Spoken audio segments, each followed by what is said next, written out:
One tool businesses use to get outside views on plans and progress is to form advisory boards. Typically, this means finding professionals or executives that have some expertise, assembling them into a board, incentivizing them with cash or equity, and meeting with them a few times per year to hear your plans and give opinions. Maybe some of those advisors will make themselves generally available for ad hoc outreach as well. Some advisors may even provide marketing value for the company if they are marquee names in the industry. The premise is absolutely sound. We should always seek outside views to both challenge and inform our thinking. There are various models for advisory boards, so the structure that is right for you can be found. Having experts on standby that are consistently aligned with your business is better than relying on a tenuous network of colleagues. But as someone who has both convened advisory boards and has been a member of advisory boards, I've found that the execution rarely lived up to the vision.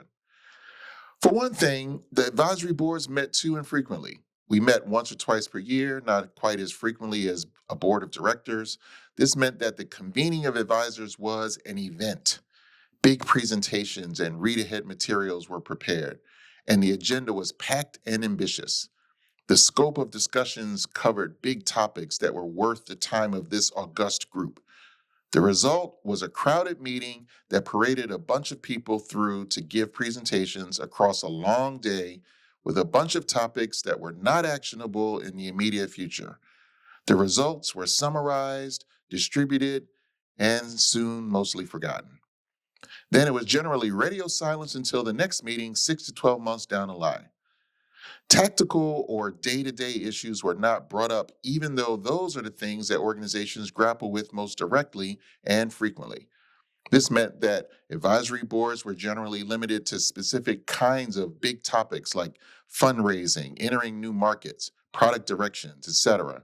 And not many of the things would meet the moment and immediately impact the organization.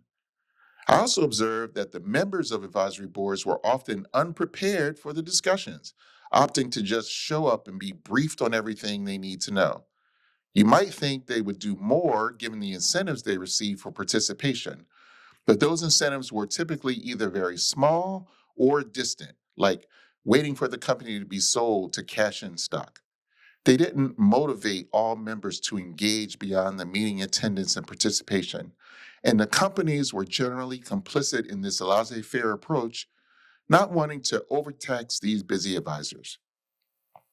A lot can be improved simply by having these advisory board meetings more regularly and frequently.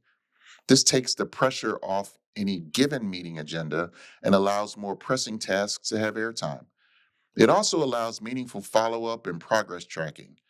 But here's the catch: more frequent meetings means more of a commitment from the advisors, and heftier incentives would be needed.